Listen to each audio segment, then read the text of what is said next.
ಧಿಕ್ಕಾರ, ಪೊಲೀಸ್ ದೌರ್ಜನ್ಯಕ್ಕೆ ಧಿಕ್ಕಾರ, ಮುಖಂಡರನ್ನು ಜೈಲಿಗೆ ತಳ್ಳಿದ ಬಿಜೆಪಿ ಸರ್ಕಾರಕ್ಕೆ ಧಿಕ್ಕಾರ.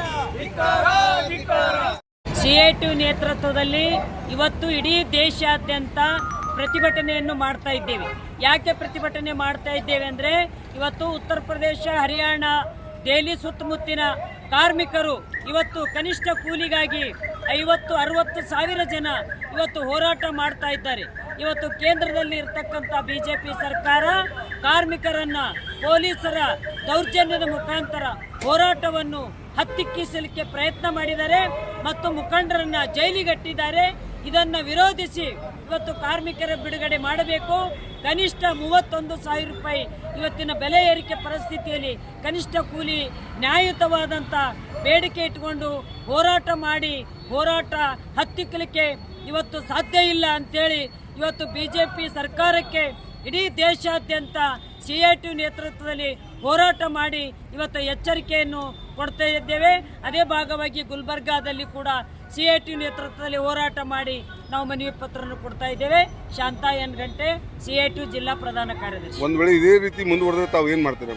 ಇಡೀ ಏನು ಕೇಂದ್ರ ಸಮಿತಿ ನಮ್ಮದು ಸಂಘಟನೆದು ಏನು ತೀರ್ಮಾನ ತಗೋತದ ಅದರ ಭಾಗವಾಗಿಸಿದ್ರೆ ನಾವು ಇಡೀ ಎಲ್ಲ ಕಡೆ ಹೋರಾಟ ಮಾಡಲಿಕ್ಕೆ ಮುಂದಿನ ದಿನಗಳದಾಗ ಎಲ್ಲರೂ ಕೂಡ ನಾವು ದೀರ್ಘವಾಗಿ ನಾವು ಹೋರಾಟ ಮಾಡ್ತೀವಿ. ಹೋರಾಟದಲ್ಲಿ ಇಡೀ 12ನೇ ತಾರೀಕಿನ ಕನಿಷ್ಠ ಕೂಲಿಗಾಗಿ ನಡೆಯುವಂಥ ಹೋರಾಟ 29 ಕೋಡ್ ತೆಗೆದು 4 ಕೋಡ್ಗಳು ತಂದಂಥ ಕೇಂದ್ರ ಸರ್ಕಾರ ನೀತಿಯನ್ನು ವಿರೋಧಿಸಿ ಒಟ್ಟು ಎಲ್ಲ ವರ್ಗದಲ್ಲಿ ಕೆಲಸ ಮಾಡುವಂಥ ಕಾರ್ಮಿಕರು ಹೋರಾಟ ಮಾಡುವಾಗ ದಿಲ್ಲಿ ಸರ್ಕಾರ ಏನು ಮಾಡ್ತಂದ್ರೆ ಅವ್ರಿಗೆ ಅರೆಸ್ಟ್ ಮಾಡಿ ಮುಖಂಡರಿಗೆ ಜೈಲಿಗೆ ತಳ್ತು ನಾವು ಕೇಳ್ತಾ ಇದ್ದೆವು. ಅವರು ನಿಮ್ದು ಆಸ್ತಿದಾಗ ಆಸ್ತಿ ಏನೂ ಕೇಳಿಲ್ಲ, 31,000 ರೂಪಾಯಿ ಕನಿಷ್ಠ ಕೂಲಿ ಕೊಡಬೇಕಂತ ಕೇಳಿದಾಗ ಈ ರೀತಿ ಸರ್ಕಾರ ಬೇಜವಾಬ್ದಾರಿನಿಂದ ಕನಿಷ್ಠ ಕೂಲಿ ಕೊಡೋದು ಹತ್ತುತ್ತದನ್ನೋ ಒಂದು ದೃಷ್ಟಿಗಾಗಿ, ಕಾರ್ಮಿಕರಿಗೆ ಉಳಿಬೇಕನ್ನೋ ಒಂದು ದೃಷ್ಟಿಗಾಗಿ ಎಲ್ಲ ಸಾವಿರಾರು ಮುಖಂಡರನ್ನು ಬಂಧಿಸಿ ಜೈಲಿಗೆ ಕಟ್ಟಿದ್ರು. ಅದಕ್ಕಾಗಿ ನಾವು ಕೇಳ್ತೇವೆ, ಉತ್ತರ ಪ್ರದೇಶದಲ್ಲಿರುವ ಎಲ್ಲ ಕಾರ್ಮಿಕರಿಗೆ, ದೇಶದಲ್ಲಿರುವ ಕಾರ್ಮಿಕರಿಗೆ ಅವ್ರ ಜೊತೆ ನಾವು ಕಲಬುರಗಿ ಜಿಲ್ಲೆಯ ಎಲ್ಲ ಕಾರ್ಮಿಕರು ಇದ್ದೇವೆ ಅಂತ ಹೇಳಕ ಇವತ್ತಿನ ನಾವು ದೇಶ ತುಂಬ ಈ ಪ್ರತಿಭಟನೆ ನಡೆದದ. ನಾವು ಕೇಳ್ತಾ ಇದ್ದೇವೆ, ಏನಾದರೂ ಸರ್ಕಾರ ಮಾತುಕತೆಗೆ ಬಂದು ಕಾನೂನನ್ನು ತಿರುಚಿ 29 ಕೋಡ್ಗಳನ್ನು 4 ಕೋಡ್ ತೆಗೆದು 29 ಕಾನೂನಿನ ಪ್ರಕಾರ 31,000 ರೂಪಾಯಿ ಕನಿಷ್ಠ ಕೂಲಿ ಕೊಟ್ಟರು ಸರಿ. ಇಲ್ಲಂದ್ರೆ ದಿನ ಈ ಒಂದು ಹೋರಾಟ ಬಿಸಿಲಿನ ತಾಪಮಾನ ಹೆಂಗೆ ಹೆಚ್ಚಾಗ್ಯದ ಅದೇ ರೀತಿ ಹೋರಾಟ ತಾಪಮಾನ ಹೆಚ್ಚಾಗ್ತದೆ.